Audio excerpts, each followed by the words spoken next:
Please నన్ను దయచేసి క్షమించండి. నేనేమన్నా చాలా చిన్నగా సబ్స్క్రైబర్స్ వస్తారనుకున్నాను, రోజుకి ఒకటి వస్తారనుకున్నాను. నేను చేసి ఒక 3 to 4 days అయ్యింది, అప్పుడే 20 సబ్స్క్రైబర్స్ వచ్చినాయి అంటే నేను అసలు నమ్మలేకపోయాను. ఫస్ట్ 90 సబ్స్క్రైబర్ కోసం నేను ఒక వీడియో చేశాను. నేను అది ఎందుకు చేశానంటే లాస్ట్ అప్పుడు కూడా వీడియో ఒకటి చేశాను, దాంట్లో కూడా చెప్పాను ఒకరికి సబ్స్క్రైబర్కి ఒక్కొక్కటి చేస్తారని. సబ్స్క్రైబర్స్ ఇలా ఫాస్ట్గా పెరిగితే క్షణానికి ఒక వీడియో చేయడం సాధ్యం కాదు కదా, అందుకే ఈసారి 30 సబ్స్క్రైబర్కి చేస్తారు. ఓన్లీ 20 సబ్స్క్రైబర్స్ వచ్చింది. 20 సబ్స్క్రైబర్స్ 4 daysలో అంటే నేను అస్సలు నమ్మలేదు.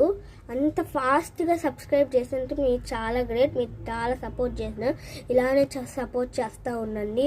నేను మీకు ఇలా వీడియోస్ పంపిస్తూ ఉంటాను, మీరు చాలా ఎంజాయ్ చేసుకుంటారు, మీ ఫ్యామిలీస్కి కూడా చూపిస్తే మంచిగా ఉండండి. సో ప్లీజ్ సబ్స్క్రైబ్ చేసుకోండి, మీకోసమే, ఓకేనా? నేను చాలా హార్ట్ఫుల్గా నేను చెప్తున్నాను. మా అండర్ మెంబర్స్తో కూడా చాలా ప్లీజ్ సబ్స్క్రైబ్ చేసుకొని మా వీడియోస్ అన్నీ వాచ్ చేయండి. కాసేపు అయినా స్పెండ్ చేసి మా వీడియోస్ని చూడండి ప్లీజ్. మీ సపోర్ట్ని చూస్తే నేను మీకు థ్యాంక్ యూ చెప్పాలనిపిస్తుంది. All of you thank you.